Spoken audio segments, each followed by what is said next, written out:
पाकिस्तान तहरीक लब्बैक वालों ने जो जलसा निकाला था उनमें 38 बंदे मरे थे। उनका जो लॉन्ग मार्च था वो था नमूस रिसालत से रिलेटेड, चूँकि ये जो है आज़ादी मार्च से रिलेटेड है इमरान खान साहब का। तो सर ये आप क्या समझते हैं कि ये आपके साथ आपने जो सलूक या आपकी हुकूमत में जो उनके साथ सलूक हुआ है, क्या ख़तरा है कल किसी की जान जाने का, या कोई ऐसा मामला कि आपको पंजाब में तंगी नहीं है, खैबर पख्तूनख्वा में तंगी नहीं है, तंगी तो आपको इस्लामाबाद जाके होगी?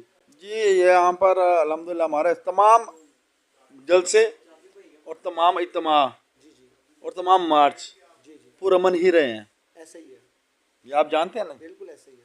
हमारा उन लोगों से मुकाबला या उनके साथ मार्च के साथ हमारा वो मत आप जोड़ें, बिल्कुल सही है। क्योंकि हमारे जितने बड़े पाकिस्तान में की तारीख में जलसे हुए हैं, हमारे लॉन्ग मार्चेस हुए हैं, हम हमेशा पुरअमन रहे हैं। हमारी तरफ से ना हेल्प ना पहले पहल